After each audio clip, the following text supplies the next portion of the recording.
بسم اللہ الرحمن الرحیم۔ السلام علیکم ورحمۃ وبرکاتہ۔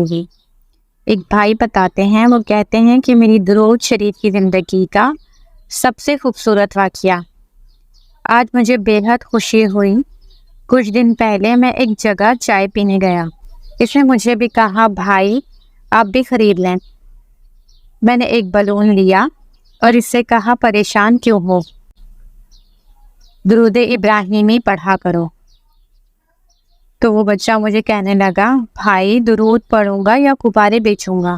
میں نے کہا، درود پڑھو اور ایک سائڈ پر کھڑے ہو جایا کرو، اللہ کرم کرے گا، غبارے خود ہی بک جائیں گے۔ وہ ہنسنے لگ گیا۔ 14 سے 15 دن بعد میرا دوبارہ وہاں سے گزر ہوا تو وہ بھاگ کر میرے پاس آیا، مجھے ملا اور میرے ہاتھ چومنے لگا۔ میں نے خوشی سے اس کی وجہ پوچھی تو وہ بچہ بہت ہنسا، پھر میری طرف دیکھ کے بولا، بھائی جان اب میں لوگوں کے پاس نہیں جاتا، سارا دن بیٹھ کے درود پڑھتا رہتا ہوں اور ایک سائڈ پر بیٹھ جاتا ہوں، اللہ تعالیٰ کرم کرتا ہے، لوگ خود بخود آ کے غبارے لے جاتے ہیں۔ میں نے اپنے گھر میں جا کے سب کو بتایا۔ کہتا ہے کہ بھائی اب میرے سارے گھر والے درود شریف پڑھتے ہیں اور بہت اچھی دہاڑی لگ جاتی ہے۔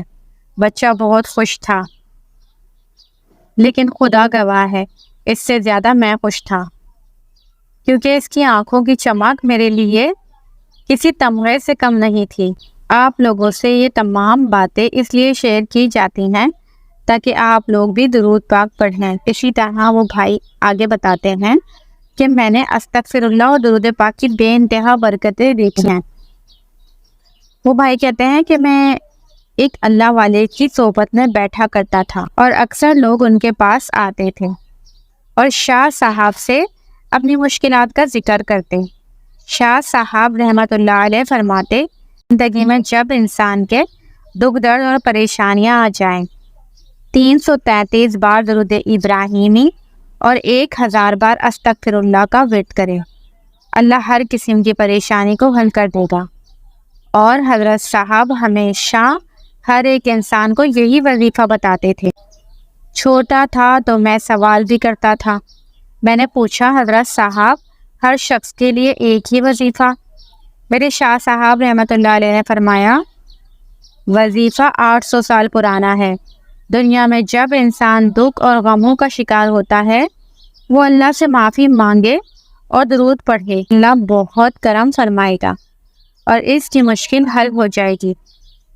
میں نے آج یہ وظیفہ آپ لوگوں کے سپرد کیا، آپ لوگ وظیفہ پڑھیں اور اللہ کرم فرمائے گا، جزاک اللہ۔ میں نے پہلے بھی گروپ میں ہی درود کی پوز دیکھی، وظیفہ کبھی کرتی اور کبھی نہیں کرتی، باقاعدگی سے نہیں پڑھتی تھی، اور وظیفے کرتے وقت مجھے یہ ڈر ہوتا کہ رجت نہ ہو جائے۔ پھر میں نے درود پاک سٹارٹ کیا۔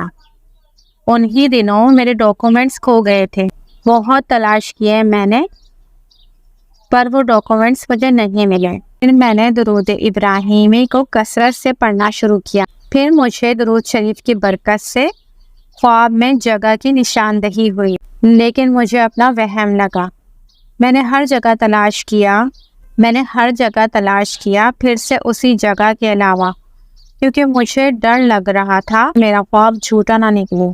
تو پھر میں نے اللہ کا نام لے کے اسی جگہ ڈھونڈنا شروع کیا۔ میں دنگ رہ گئی، میرے ڈاکومنٹس وہیں پر تھے، حالانکہ اس جگہ خواب دیکھنے سے پہلے میں کئی بار دیکھ چکی تھی۔ میرا درود پہ ایمان مضبوط سے مضبوط تر ہوتا چلا گیا۔